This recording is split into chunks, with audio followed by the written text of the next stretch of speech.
We also have Chris Christopherson plays Whistler. R.I.P. Chris. Yeah.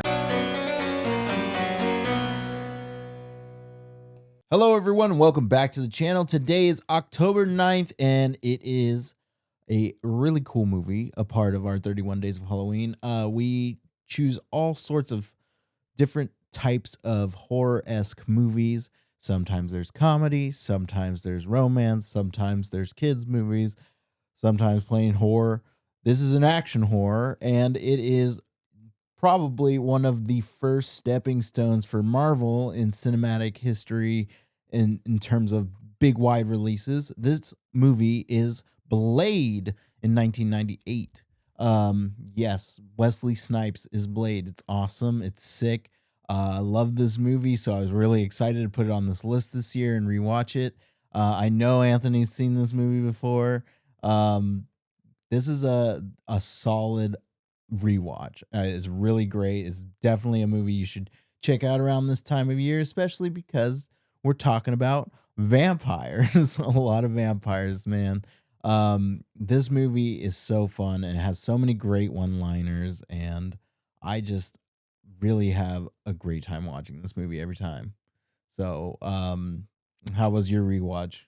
My rewatch was great. I love this movie. I watched this movie in the theater back in 1998. I was out of high school and in college, and I remember it coming out, and I went to go see it at the Broadway cinema. So Yeah, um, man. and yeah, this movie's great.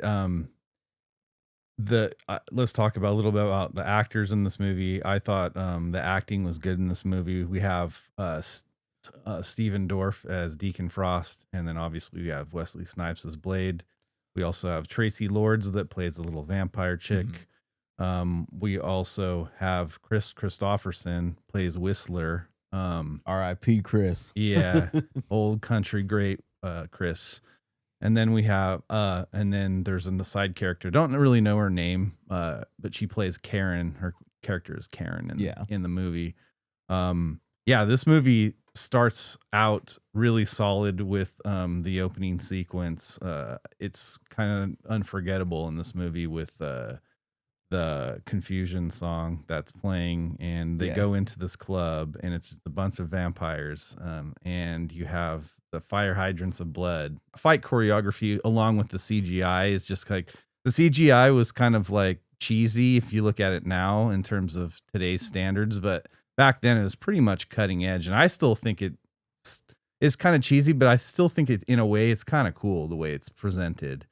It holds up. It really, I mean, like, it is cheesy, and you can clearly tell that it's like bad CGI now to today's standards, but like it worked for me. Like I thought it was fun. But yeah, I'll never forget that. I'll never forget that opening scene just because of how, like, when I first watched this movie, I was 10, 11, and is a funny story because I went over to a friend's house and he showed me this movie, and I had never like experienced Blade before, hardly experienced any rated R movies at all, but him and his family were very open to it, and so we watched it and I fell in love with it. I thought it was amazing. And we immediately watched the second one right after the first one, and it was just so awesome. And I kept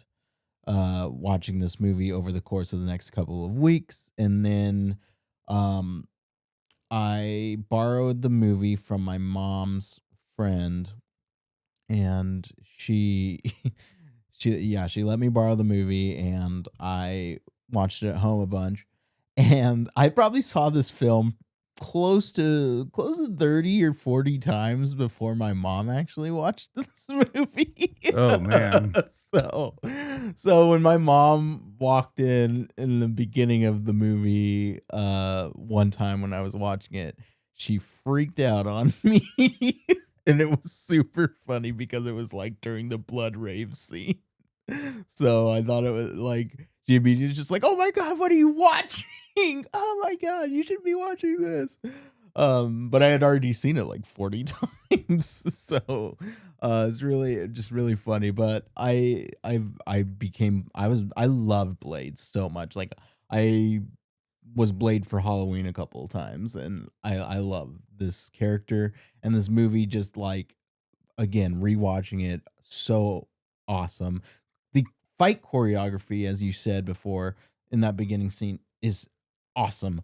And then to go on during the film, the rest of the film, there are great fight choreography like throughout the film. Like it's awesome. Yeah, and I think Wesley Snipes is just made for this character. I think he really opted in to actually play this character. I think Yeah. he really enjoyed the Blade comics and the lore behind this character. And I don't know if this is an origin story, but you kind of get some origins of Blade Yeah. and who he is, and he's the Daywalker. Obviously, his mother was bitten by a vampire, and she was giving birth to him, so therefore he has the powers to walk as a vampire during the day, and there's this. I just like this. The story and pacing are really good in this movie, and the presentation is really awesome. You have that opening sequence, and you also see that there's a vampire nation, and he's hunting vampires, and um, there is I don't know if she's a lab person gets involved in this because one of the guys escapes the rave scene, and he's one of Deacon Frost's lackeys. I forgot the character's name, but he bites her. He takes her back to the lair, and then you discover more about who Blade is, and you have Whistler, and Whistler is basically Blade's like sidekick guy that kind of gives him intel. He's also trying to find a cure for Blade with a serum. So they're doing that. Also trying to unravel the mystery of what's going on with the Vampire Underground, because there's a Vampire Underground that you see, and there's a whole council of vampires, and they have familiars like all over the streets. Like he basically says they're everywhere. They control the cops, etc. Like it's all embedded throughout human society. Yeah, So and then you have Deacon Frost is like he's kind of like the left hand new vampire. He's also an outcast to the council. They don't really like him too much, but he's literally having a lust for power, and he wants to take over. So he starts doing research about the vampire archives to try to find out something about a ritual with the yeah blood god. with the blood god. Yeah, Yeah, and he, succeeds in that ritual, as we see towards the end of the movie, because he tricks the council, traps them, and forces them to partake in said ritual by force, and eventually he becomes the blood god. And they need the blood of the Daywalker Blade to perform the ritual. So we get Blade taken hostage at some point for this ritual, and there's a lot of cool twists and turns during that third act, especially with Blade's mom not being dead, her just being turned into a vampire. I thought that was a cool twist on the rewatch. I was like, I really appreciate that being a thing. I also thought it was very interesting because it was like he had to overcome something in order to basically move on. Like he had to kill his mom, and I thought that was like really like hardcore actually. So he's like, I release you. But we get a really cool fight scene at the end with Frost and Blade and all of the people who is Frost's lackeys. Blade comes in there and he's just like hit, killing people left and right. It's awesome. Um, and we get one of the most iconic lines in the entire franchise, which is some motherfuckers always trying to ice skate uphill. yeah. This movie is just so great, and like the last sequence is just it carries in from the beginning sequence to the end sequence. The choreography again, like so good in this movie. Um, yeah, and Steven Dorff, and Blade itself, and Chris Christopherson as Whistler. Like the acting is solid in this movie. It's really good. It's not a bad watch. If you want to watch it, definitely watch this movie because I it's worth it. I definitely think it's highly worth the watch, especially if you're MCU fans out there. Like the MCU wouldn't be the MCU without Blade. Blade took like the first step. A lot of people, think that that's more related to Spider-Man and like maybe Daredevil and X-Men of the early 2000s. They kind of launched it, but this was the movie that kind of made it possible that these big feature films could be accepted into the big wide release theaters. So I think that that's a really cool milestone for this movie. And especially all the love that Blade's getting now is insane. So I'm excited to see them do the remake of Blade or reboot or whatever it's going to be. Who knows with Mahershala Ali. We'll see if it is still happening because it gets put on ice a lot. So, but I'd be excited to see it. But I'm sure we all would want to see Wesley Snipes again. So Yeah, that would be great to see Wesley Snipes. You know, we see him one more time in this character. There is a sequel, Blade 2, that is directed by Guillermo del Toro, and it's just as good as this movie. yeah, It might even be a little better. yeah. But And there's also Blade Trinity. Which oh, is the that's third right. one, so That's right. There was Blade Trinity. Yeah. Wasn't that one with Ryan Reynolds? Yep.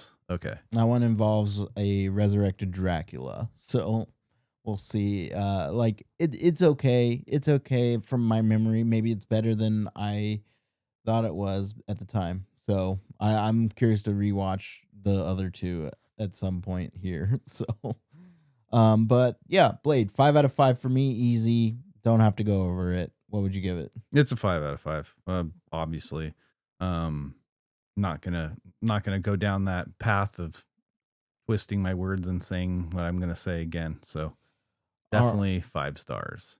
It is fun fact time for Blade. And starting with a deleted conversation from the script explains how Blade's sword originally belonged to Whistler, who himself was part of a long line of vampire hunters.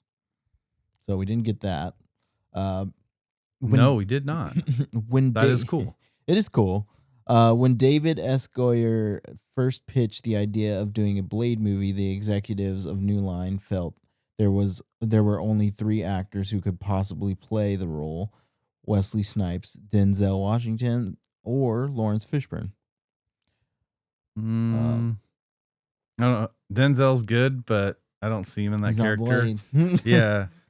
Lawrence might have pulled it off. Yeah, maybe. It depends. Like in the comics, like Blade's origin is that of the 70s. He's got like a fro and everything. So like the Blade's gone a lot of like reiterations throughout comic book history, and it's cool. Quinn originally had a much smaller role, but Donal Logue was so funny on set that his character was expanded and he was allowed to ad-lib a good portion of his dialogue. I'm all for improv. Yeah, that's one of the. Oh yeah, he's the lackey that he always talks shit to Blade. Chris Christopherson's character Whistler was created for Blade's cameo on Spider-Man, the animated series, in 1994. He was liked so much by Marvel's CEO that he was adopted into the Marvel universe. That's really cool. I did not know that. Yeah, we get a couple of things like that. Yeah, Chris is awesome, and I was fortunate to he came here to Humboldt County, and I actually saw him in concert. It was like one of the last concerts before he passed away. Dude, that's sick. That's awesome. While discussing the character of Deacon Frost, Wesley Snipes described him as the kind of guy who'd ice skate uphill. Yeah. Stephen Norrington and David S. Goyer loved the phrase so much they worked it into the film. Awesome. Wesley Snipes was interested in doing a movie adaptation of the Black Panther comics when he was offered the project. He said that he was unfamiliar with Blade comics, seeing more of the connection to the black exploration heroes of the 1970s. I just approached him as this really cool character where I'd get to do martial arts, wear a leather suit.